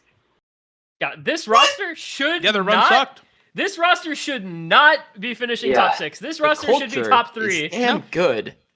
I will say this. I don't know what happened in that match against Poland, but they had literally the perfect storm where Poland played their best match of the entire tournament, and Canada as a team had the worst match they could possibly have had. Yeah. I mean, I have to agree with that somewhat here. You look at this core 3 of like Xylus, Zuninator, and Ryukei. These are 3 players that go into the tournament. They're like, these are 3 players that can perform on these late stage pools, but throughout the tournament, I feel like Xylus and Ryukei had a bit of a harder time finding that consistency, and it ended up actually being Zuninator just going absolutely insane this tournament and hard carrying a lot of maps. And so I think Canada does have kind of that bright point going into next year, and maybe a couple of new up and comers. Obviously, this is like been Zuninator's best year yet by far, but we'll see how they do. I hate to say this personally because I like a lot of the Canada people. I think they're nice. They're cool players. I like their style of play, but I see this roster right here. I see from Xylus, Zuninator, Ryukei. Honestly, in my opinion, you just like make it an open slot for like every other slot from those players, like below those players, like Repulsion, Nick, Yip, Curtis, sorry. They can all be replaced to have like a better run. I feel like there's a little bit of like, I don't want to say nepotism because that sounds so bad, but there's a little bit of familiarity. There's a little bit of like, oh, we're friends here, sort of. You see this in the Canada roster where they're always together. They're always like doing meetups and whatever. Sometimes that's not about that. It's not about that if you want to win. It's about fucking getting the best players. It's about getting the best players, grinding your ass off, and just fucking doing it. Like, you can't be friends when it's time to make a roster change. You're fucking compatriots. You're co-workers. You're not friends. Your teammates. Your teammates. Like, I look at it, I hate to say this because I hate to put negative pressure on people in the WC, but like, I don't think Nick did pretty much anything this year. I don't think Sari did much of the match anything against this year. South Korea because of DT2. Hey, sorry, Curtis had a role, semis, but that was really good. Yeah, no, that's true. Curtis had a role. Yip had sort of a role, but like, he shouldn't have played a lot of these maps. He shouldn't have played like Tiebreaker in quarterfinals. He shouldn't have played some other maps that he played. Repulsion existed. Like, there's a lot of maps that I expected him to play. They just didn't.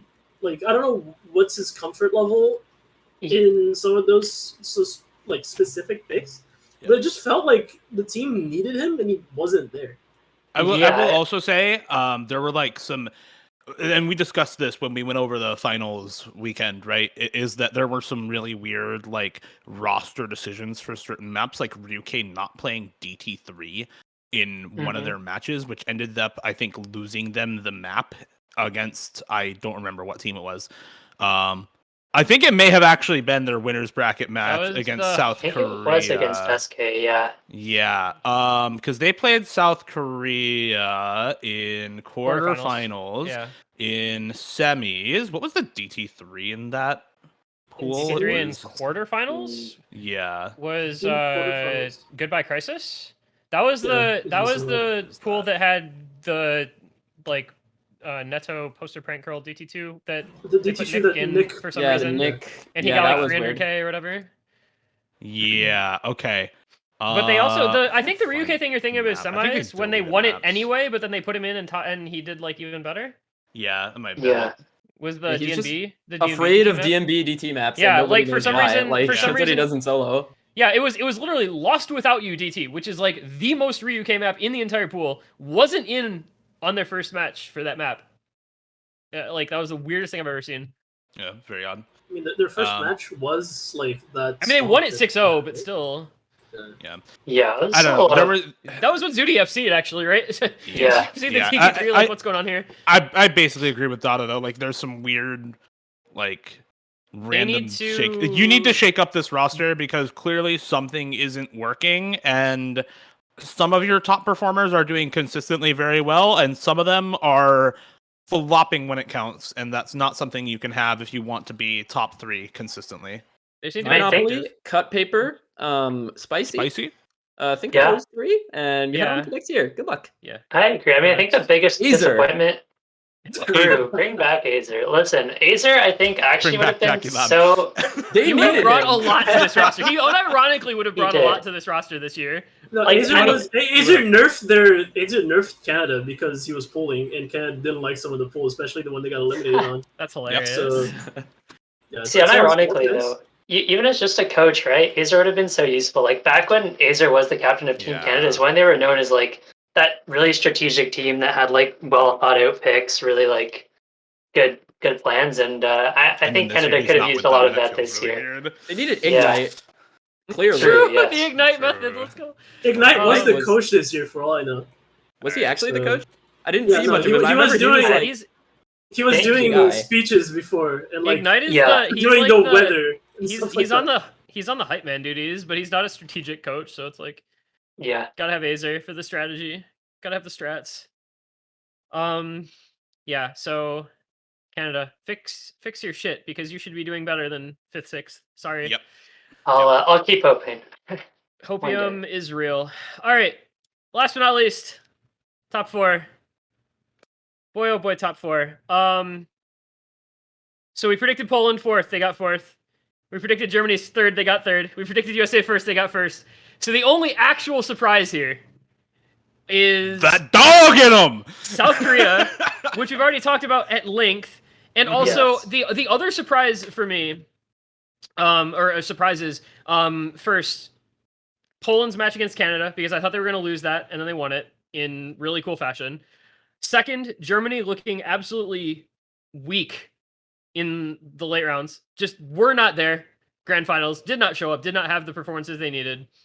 South Korea, as we've discussed, best performing team relative to expectations in the tournament, and it's not even close. And then USA, they can just replace 5 people every year and not give a shit because the USA is so much better than everyone else at this fucking game. Shout out to South Korea, top 2 in literally every World Cup this year in every mode. Yeah, it's a great job by them. I mean, we kind of already talked at length about the first 3 teams. I guess I'll start with Poland. I feel like this Polish team has a lot of potential because of how dominant Malashevsky is. But honestly, I feel like they need to start replacing some of the older players. Like, you look at Poland throughout the tournament, Malashevsky, obviously far and away the best player in the tournament. But then you look at the 2nd and 3rd best players for Poland, and it ended up being, I think, Nos and Matas for most of the tournament. So, players like Rafis and Bartek, who have kind of been mainstays on the Polish team, I don't know. It might be time to get some newer, younger players in, but I guess there's no one good enough to replace them at the moment.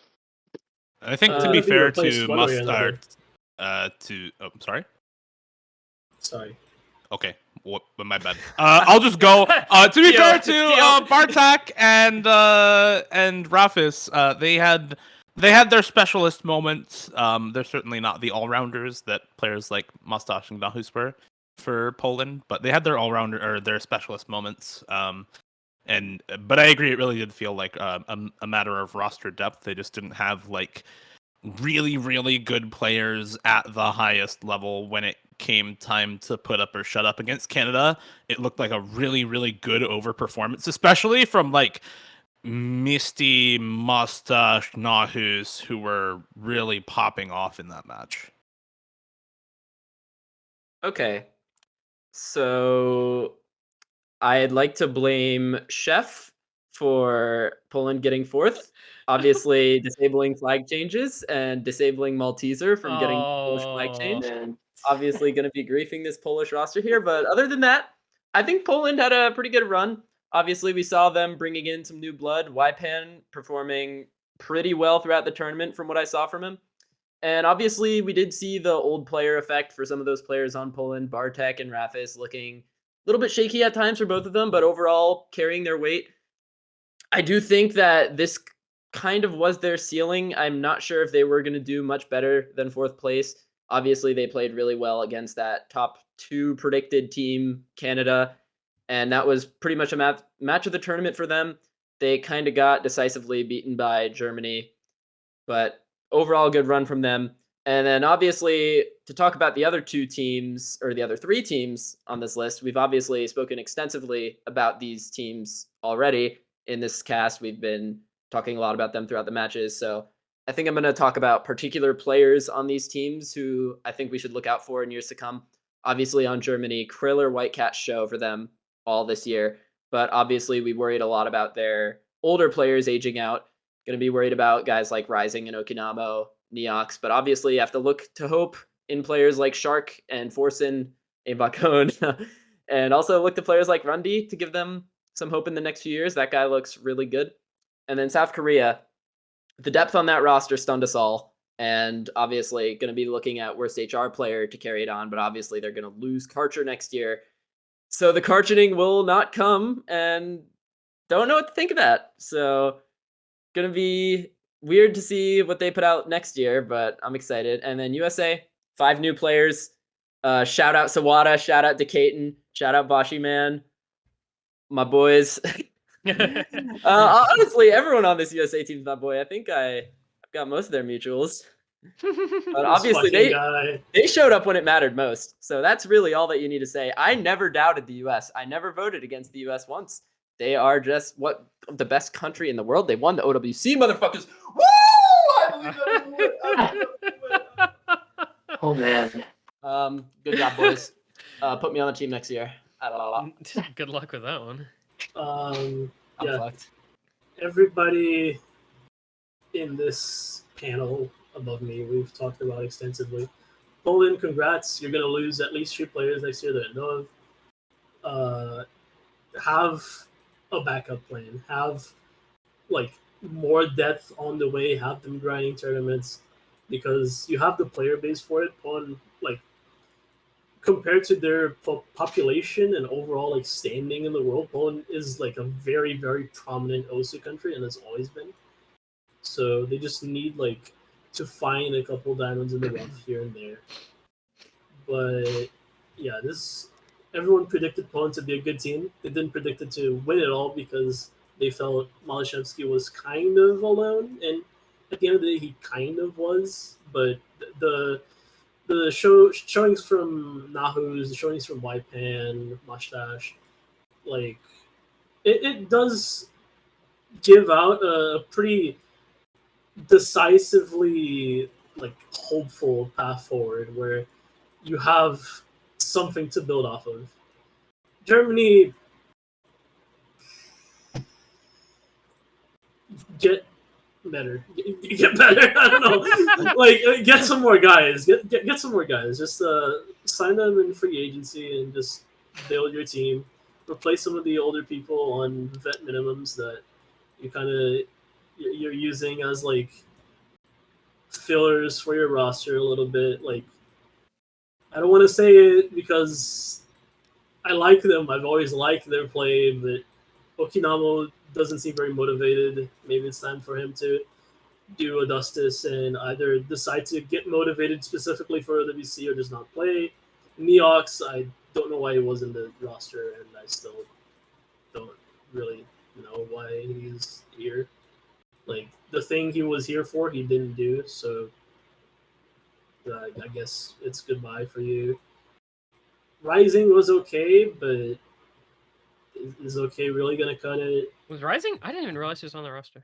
Yeah. He played well. Yeah. He played the game. He didn't do bad. We talked about him, but he was pretty good this year. Yeah, I'm trying to remember maps that he played in the he losers played finals. DTs mostly. Just DTs. Speed. Just Yeah. DT and speed. He also played Hard Rock 2. There you go. Anyway, sorry, go on. Germany, get better. I don't know. That's how I can sum it up. South Korea, I don't want to talk about this team because their South future Korea is prospects just confusing. Their future prospects range all the way from first to like top 16. 13th to 16th. Yeah. So it really just depends on whether they get a good roll of upcoming players that don't get military fucked, or if they get a bad roll of such players and they don't have anybody who's returning that is actually going to put in the hours. So I don't want to talk about the team. I want to congratulate them on their very, very impressive run. I think it surprised everyone, and even the players that we knew were good just really played way over what we even thought they could play. So, like, congratulations to them. South Korea, really impressive run, and as you said, second or first in every modes World Cup this year. Like, to have that in a country, it's insane. You're just very good gamers, I suppose. I want to highlight that achievement a little bit and stop and not talk about standard, since we've kind of beaten standard to death for a little bit here. In total, the amount of active users South Korea has. Man, I have this page up and everything, you motherfucker. Same. Between all 4 modes is 1.6 million. That's less than Russia in standard alone. It's less than half of what the US has in standard alone. It is just about as much as what the US has in Taiko alone. It is just about as much as what the US has in Catch alone. And it is just about as much as what the US has in Osumania alone. So the US has 5 times as many active players as South Korea across all 4 modes. And South Korea is still first place from winners bracket in Mania 7K. First place from winners bracket, or from losers bracket, in Mania 4K. First place from winners bracket in Catch. And second place only to Japan, obviously. Because of course, Taiko. Japan never. Because Japan of course, is literally Japan, unbeatable right? in Taiko. That's not even worth. Like second place is actually the winner because Japan just automatically wins. Yeah, they were second place in the only 2 modes where there has been a definitive best team in the world multiple years running. So to do that with only 1.6 million active players across all 4 game modes is completely absurd. Like, I don't know. There's something in the water. Like the rhythm game. The whole country got the dog in them. Yeah, I mean, and it's hey, actually ridiculous. Like they're top 2 in League of Legends. Like both teams, right? Like they're just at every game South Korea plays, they're just always really good. Yeah. Imagine and that's with military. Right, like the turnover in South Korea for the entire gaming culture is ridiculous because in their primes, in every esport, and even real sports too, like IRL sports, they have the same thing, right?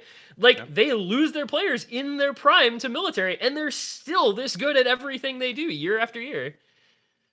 Yeah, that's just it, right? I don't know about the water, but I feel like it really is a culture thing where they just they just grind so hard at like every game, right? So there's constantly new stars coming up.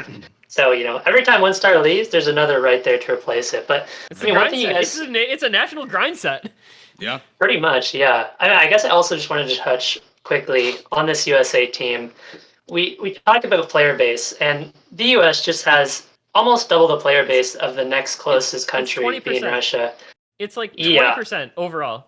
It's kind of crazy. And I mean, that's why the USA has been, and I think will continue to be so dominant for probably years to come. It is ultimately just a numbers game. You look at players like worst HR player, who was a great performer this tournament.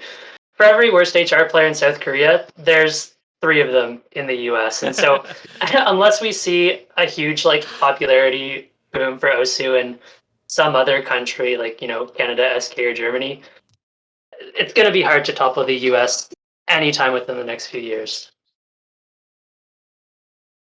I'm really interested to see what happens as every year, I guess. But next year, I mean, there's rumors of multiple USA players possibly not playing going forward. Like Fancy Lad has been talked about as not playing necessarily. I would be surprised to see Monko come back. I wouldn't be surprised to see Taquito leave. Like Utami will probably stick around. I don't know about Rectagon. So you're going to be building around, potentially building around a new core, which apparently you can just do because they're the US. They're gonna find 2 random people in Texas or South California, and there's gonna be New Jersey, Window Life, Florida. You carry them. We're gonna have Window Life and Crescento or some shit on OWC next year. I mean, even then, you could probably put a USA B team together with the next 8 best players in the US, I think it's fair to say that team would probably place at the very least top 6. That's scary. And I don't know. Just the Also- perennial dominance. Yeah. Decatur, congratulations to Yeah. come as the 8th player in this roster. And barely make it in through like an extra tryout lobby and basically be the second best player in the grand finals. Like, he played so amazing. many maps as a rookie in grand finals. It was insane. I just want to say amazing. Like, yeah. I've never seen such a good performance from someone who was expected to be like a fill, from someone who was expected to be like in for maybe 2-3 maps at most.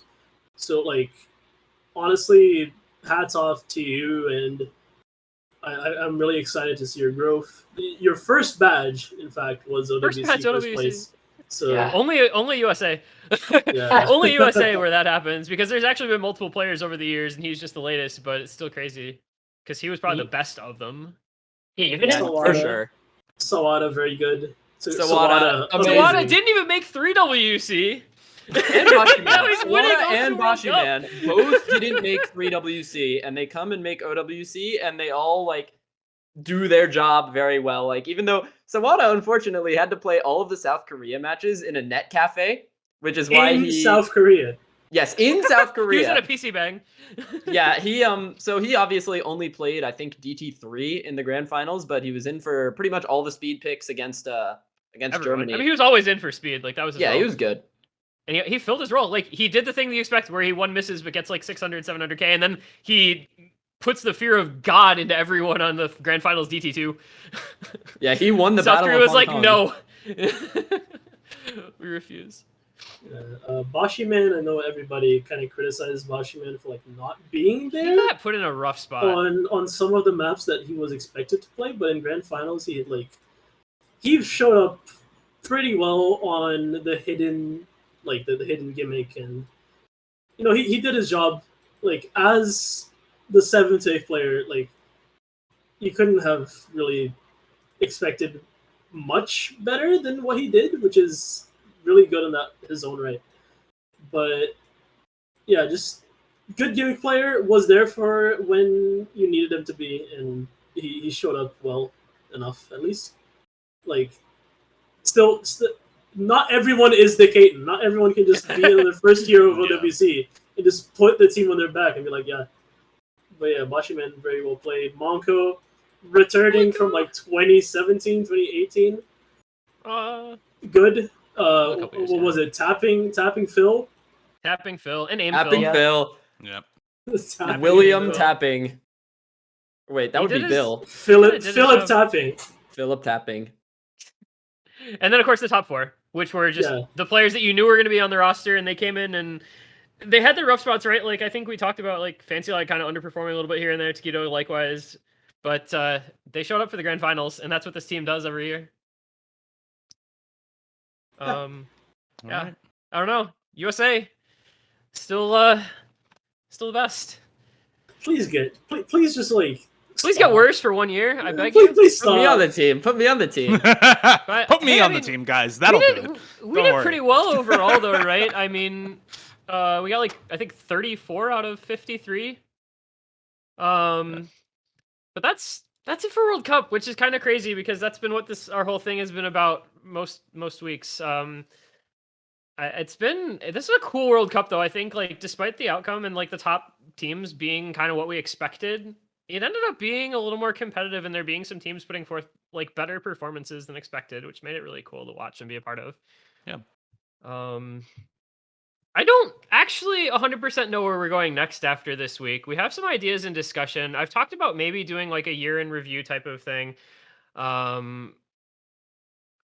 So we'll sort that out. I've thought about maybe doing like some awards or something for like not anything official, obviously, but just for us, like for the year past and best MVP of the year and stuff like that.